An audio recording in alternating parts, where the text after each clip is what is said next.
Perempuan itu yatina bil mal, datang dengan membawa harta. Ya gitu loh. Lah, sekarang sebetulnya ada apa sih di balik itu?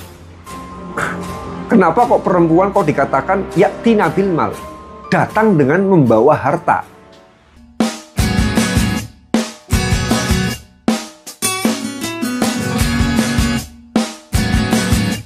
Assalamualaikum warahmatullahi wabarakatuh. Waalaikumsalam warahmatullahi wabarakatuh. Salam jumpa, salam prosperity. Kita ketemu dengan channel saya Muhammad Nurul Banan. Untuk kesempatan kali ini, saya akan mengupas bahwa wanita datang dengan membawa energi harta. Wanita loh, perempuan datang itu kepada laki-laki dengan membawa energi harta. Itu. Jadi begini, ya ini jelas pembahasan tentang pernikahan. Karena pernikahan itu adalah jalan bertemunya, menyatunya laki-laki dengan perempuan secara legal. Ini. Nah, pernikahan ini yang kemudian seorang perempuan itu datang kepada laki-laki dengan membawa energi harta.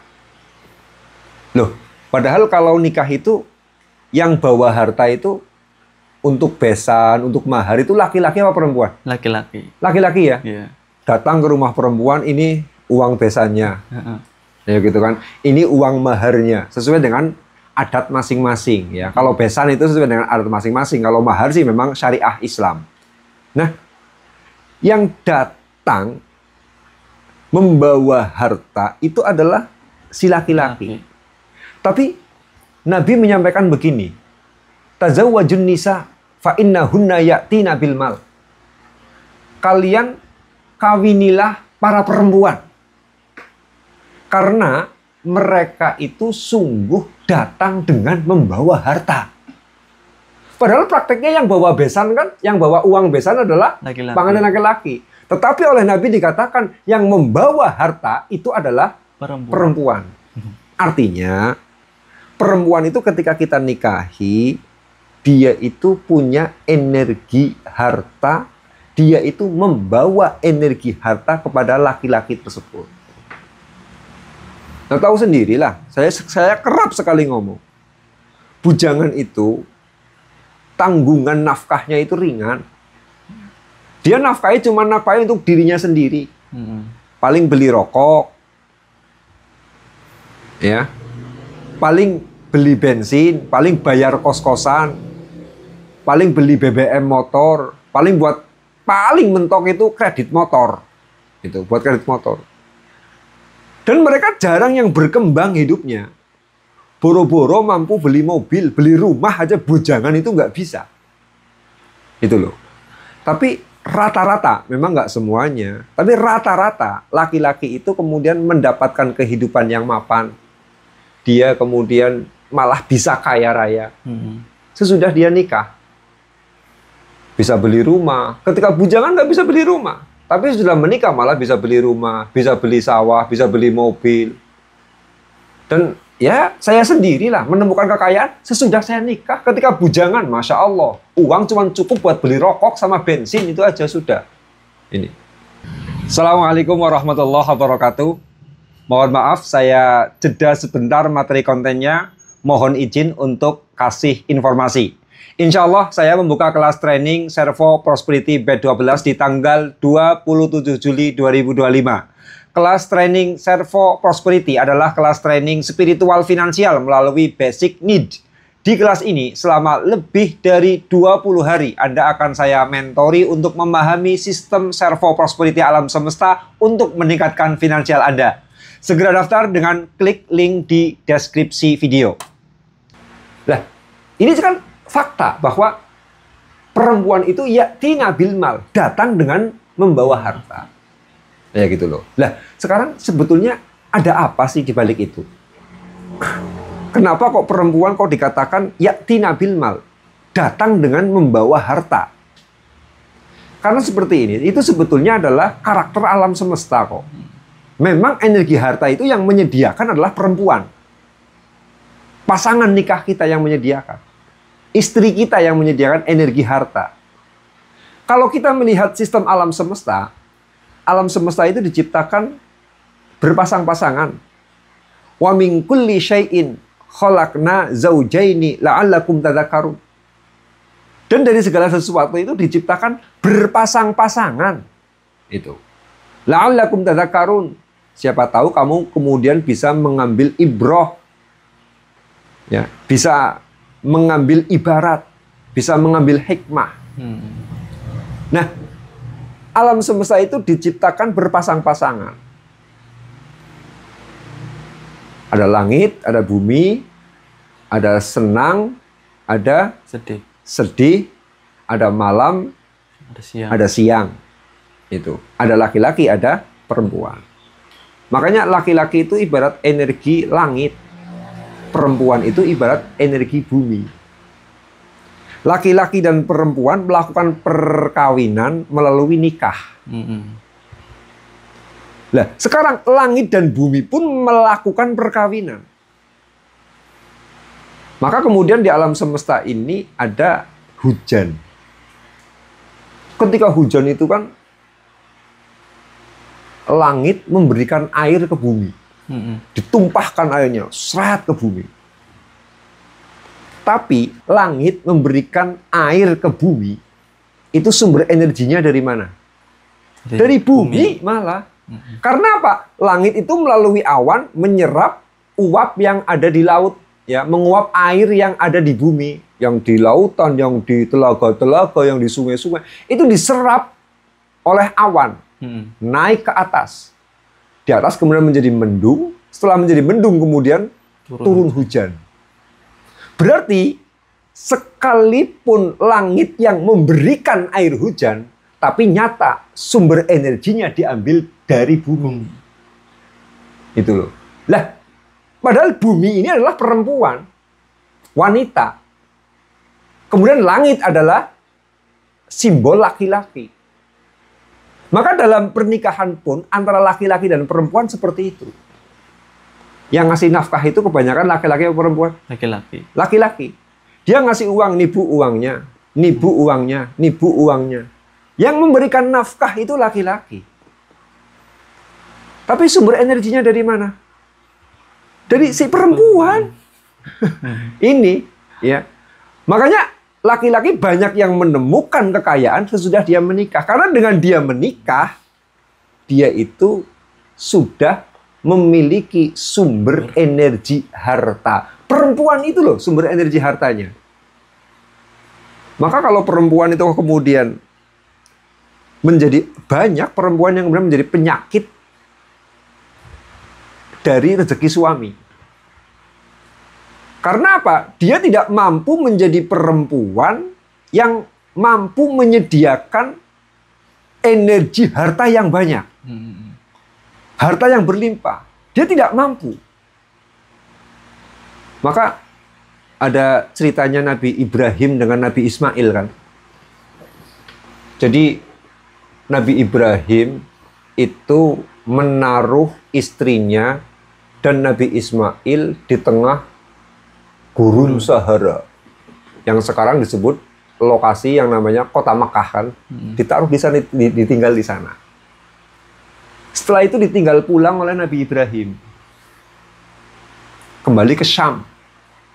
Gitu. Lah, setelah Nabi Ismail itu dewasa, itu Nabi Ibrahim itu mendapatkan perintah dari Allah untuk membangun Ka'bah, untuk membangun Baitul Haram.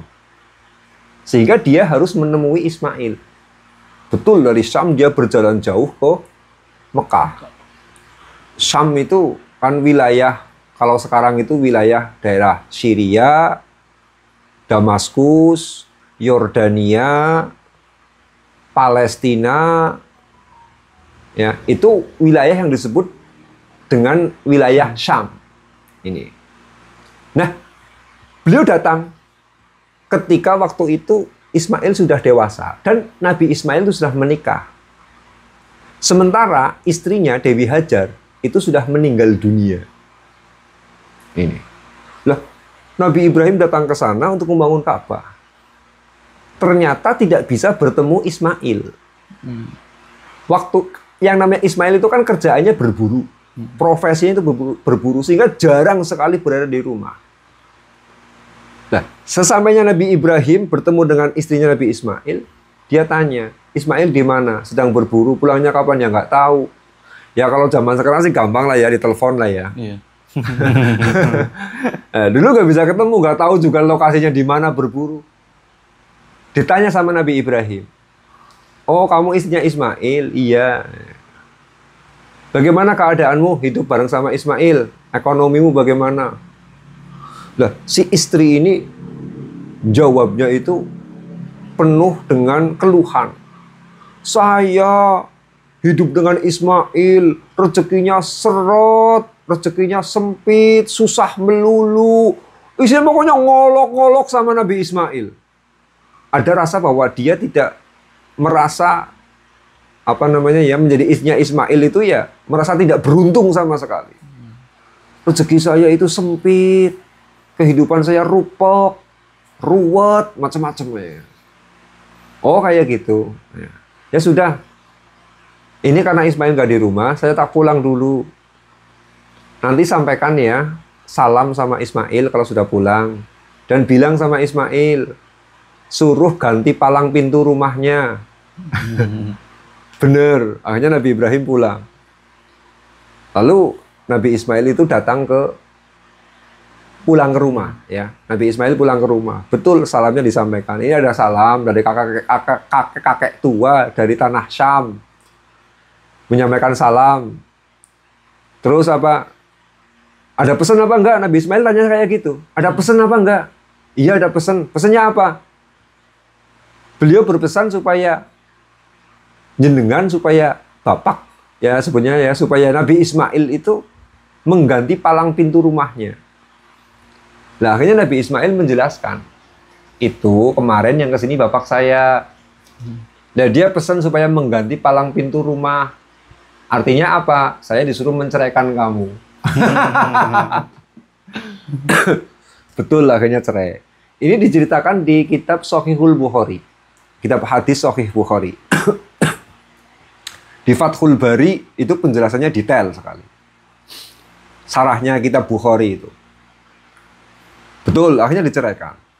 Sesudah itu Nabi Ismail nikah lagi. Kemudian sudah beberapa waktu berlalu, Nabi Ibrahim datang lagi ke sana. Karena memang niatnya untuk membangun Ka'bah belum terlaksana. Belum bertemu dengan Ismail. Sampai rumah kok lagi-lagi Ismail nggak ada di rumah. Lagi berburu lagi. Karena memang nggak pernah di rumah. Jarang di rumah. Profesinya itu berburu. Lagi berburu lagi. Kemudian Nabi Ibrahim tanya lagi. Gimana kabar kamu? Kamu istri yang kedua ya? Iya. Ya gitu kan. Gimana keadaan kamu hidup sama Ismail? Nah, istri yang kedua ini beda dengan istri yang pertama. Dia menyampaikan kegembiraannya menjadi istri Ismail. Alhamdulillah rezeki saya kecukupan. Alhamdulillah uang saya kecukupan. Alhamdulillah hidup saya bahagia. Ismail juga baik hati.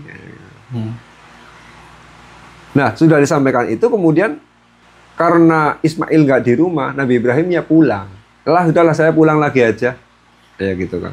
Betul, pulang lagi. Terus sampaikan salam saya sama Ismail dan bilang sama dia, ada pesan dari saya. Palang pintu rumahnya supaya ditetapkan. Jangan diganti, tapi ditetapkan. Benar. Nabi Ibrahim pulang, kemudian istrinya ketemu sama Ismail sepulang berburu. Dan disampaikan, ada salam, kemudian palang pintu rumahnya supaya ditetapkan. Akhirnya Ismail itu ayah saya. Dia berarti berpesan, saya menetapkan pintu palang rumah, berarti saya disuruh terus melangsungkan pernikahan dengan kamu, tidak ada perceraian. Nah ini loh, Nabi Ibrahim menyuruh Nabi Ismail menceraikan istrinya yang suka ngeluh bahwa uangnya kurang, bahwa kehidupannya sempit, disuruh diceraikan. Karena memang istri itu adalah sumber energi harta bagi laki-laki. Lah kalau kerjaannya ngeluh-ngeluh, kerjaannya tidak bersyukur, tuntutannya begitu banyak. Ini jadinya yang error rezeki suaminya. Karena ibaratnya bumi, awan itu mau menyerap danau, ya menyerap air dari bumi, ini buminya mengalami kerusakan. Kan nggak ada air yang bisa diserap. Akhirnya ya hujannya cuma sedikit. Gitu. Jadi kalau istri kok kemudian kayak seperti tipenya istrinya Nabi Ismail yang pertama, ini ya suka ngeluh, tuntutannya banyak, dan lain sebagainya. Ini menjadikan energi rezeki suami juga terganggu total. Sebaliknya, istri yang kemudian memiliki energi kuat, ya, istri yang kemudian memiliki energi harta yang kuat, yaitu istri-istri yang bersyukur, istri-istri yang tahu terima kasih. Ini dari sisi istri sih, tapi ya memang kadang-kala penyakitnya juga datang dari kebanyakan juga loh. Penyakitnya datang dari si laki-laki. Sudah punya istri, malah istrinya suruh kerja. Galak lagi sama istrinya, kayak gitu loh. Toksik sama istrinya. Banyak laki-laki yang seperti itu. Tapi kali ini saya sedang bicara masalah dari sisi kerusakannya perempuan. Jadi perempuan-perempuan yang suka menyakiti hati suami, yang tidak berterima kasih, yang tidak bisa memahami suami, selalu bikin hati suami panas. Ini istri-istri yang seperti itu, energi rezekinya itu, sumber energi rezekinya itu jadi kecil. Dia itu mampu menyediakan energi harta kecil. Makanya Nabi Ibrahim nyuruh ceraikan saja. Itu orang tua sekarang ada nggak yang berani seperti itu? Ceraikan nih, tegas enggak itu kan. Jadi ya memang kalau sudah susah diatur ya udah ceraikanlah. Karena istri yang kayak gitu bikin mati rezeki kita. Itu. Ya, istri terlalu membantah.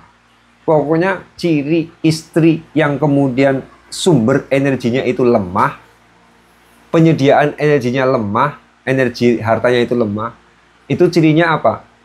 Selalu bikin enek hati suami. Suami mau masuk rumah males. Gara-gara apa? Ngadepin istrinya nggak karu-karuan. Tapi kalau suami kok betah di rumah, itu artinya istrinya baik. Kalau suami nggak betah di rumah, itu artinya si istri itu energi hartanya itu kecil. Biasanya istri yang bawel, istri yang susah kayak gitu, itu menjadikan suami cari rezeki kesusahan sendiri. Itu biasanya kayak gitu. Lah ini berarti laki-laki memang mencurahkan nafkah kepada istri, tapi sumber energi nafkahnya diambil dari si istri itu sendiri. Kayak gitu loh. Maka laki-laki ketika menikah dengan perempuan, itu istri pertama dan istri kedua itu bisa beda-beda loh. Saya ada paman. Dia nikah dengan istri pertama. Itu merasa bahwa rezeki saya kok gampang banget ya. Terus kemudian istri pertama ini meninggal dunia. Akhirnya dia nikah lagi dengan wanita lain. Setelah nikah yang kedua kok dia merasakan, kok sekarang rezeki saya jadi seret banget ya. Ya karena sumber energi hartanya beda antara istri pertama dengan istri kedua. Istri pertama lembut, penyayang sama suaminya. Istri yang kedua, Masya Allah, agak susah diatur dan bawel. Itu agak bawel. Akhirnya beda energinya memang. Tiap perempuan itu beda. Kalau kita itu mau ganti-ganti perempuan ya gitu, pasti merasakan, ini kok kayak gini ya, ini kok kayak gini ya. Cuman kita kan kadang terjebak setia dengan satu istri kan. Kalau mau ganti-ganti sebetulnya ya ini. Nah terus apa? Itu yang pertama, sumber laki-laki memang memberikan nafkah, tapi sumber energi nafkahnya disediakan oleh istri. Terus yang kedua, laki-laki itu kan memberikan air mani kepada perempuan, memuncratkan sperma, menghujankan sperma kepada perempuan. Nah, ini pun sama, energi seksual. Memang laki-laki yang memberikan air mani kepada perempuan. Tapi yang menyediakan energi seksualnya itu adalah si perempuan. Makanya perempuan itu kerjaannya apa, profesinya? Merangsang kerjanya itu. Lah iya coba, yang pamer aurat, suka telanjang, kalau telanjang itu menarik siapa? Perempuan. Perempuan. Itu ya kan? Yang menyediakan energi seks itu perempuan. Makanya yang merangsang itu adalah perempuan. Kadang-kadang suka pamer-pamer dada gede, suka pamer pantat gede kayak gitu kan, bokong gede, suka pamer pinggul, macam-macam. Itu kerjaan perempuan semuanya itu. Karena memang si perempuan ini adalah sumber energi seks. Itu. Sebab ini kemudian tugas perempuan itu apa sih di alam semesta ini? Berdandan. Iya. Itu bersolek tugasnya. Lah kalau laki-laki sih pakaian aja sederhana kok. Ya paling ya kayak gini, lengan panjang, lengan pendek. Model kerah ya paling ada yang kayak gini, ada yang model kerah biasa, macam-macam. Itu saja kalau pakaian laki-laki itu. Tapi perempuan Masya Allah. Waduh, yang namanya kancing baju aja ada yang di depan, ada yang di samping, ada yang di belakang. Itu kan? Iya. Itu. Jilbabnya juga ada yang mereng ke sini, mereng ke sana, belakang. Kenapa perempuan itu kok kemudian chaos? Artinya sangat pantas kalau dia itu kemudian didandani dengan berbagai macam kreasi. Karena tugas perempuan itu adalah menarik energi seksual, menyediakan energi seksual, sehingga tugasnya adalah merangsang kepada laki-laki. Dengan dandanan yang cantik, laki-laki jadi terangsang. Dengan tubuh yang mulus, bokong yang bahenol, dada yang apa sih namanya ya? Oh, dada yang nggak tahu lah. Laki-laki itu jadi terangsang. Dengan laki-laki terangsang, nanti laki-laki akan mendatangi si perempuan dan memberikan curahan air mani. Jadi energi seksual itu yang menyediakan adalah perempuan. Makanya perempuan tugasnya adalah merangsang. Ini. Jadi perempuan itu pertama kemudian menyediakan sumber energi harta. Yang kedua adalah menyediakan sumber energi seksual. Ini. Energi seksual. Nah, dari sumber energi ini, ya, makanya Nabi menyampaikan bahwa fa innahunna ya'tina bil mal, bahwa perempuan itu datang dengan membawa harta, karena memang sumber energi harta itu adanya pada istri. Seperti itu.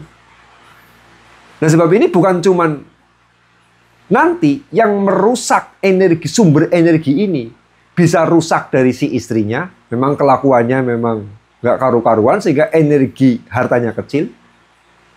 Tapi bisa juga sebetulnya si perempuan punya energi harta yang besar, tapi kemudian dirusak sama suaminya juga bisa. Yang manusia lah ya, nafsunya lebih gede itu. Bisa juga yang merusak adalah si laki-laki. Ya istri kerjanya dibikin sedih, nafkahnya kurang, batinnya kemudian di KDRT, ya, batinnya sering diserang sehingga istri banyak tertekan. Nah, ketika istri tidak nyaman dengan laki-laki juga sama, akhirnya dia juga kemampuannya untuk menyediakan energi harta itu juga menjadi kecil. Sebab ini yang namanya pernikahan itu adalah keseimbangan, hubungan keseimbangan dua makhluk yang berbeda. Ibaratnya baut ketemu dengan mur. Ada sinkronisasi, ada keselarasan. Itu. Sebab ini yang namanya membangun keluarga, itu betul memang nafkah diberikan oleh laki-laki, tapi yang menyediakan sumber nafkah sebetulnya adalah perempuan. Ya tinggal bagaimana selaras saja, menyelaraskan. Cirinya selaras ya memang sama-sama betah di rumah. Si istri ya betah di rumah, suami juga betah di rumah. Itu namanya baut sudah ketemu dengan mur. Kalau belum bisa bagaimana? Ya usahakanlah, silahkan dicek sendiri-sendiri, diperbaiki sendiri-sendiri. Begitu.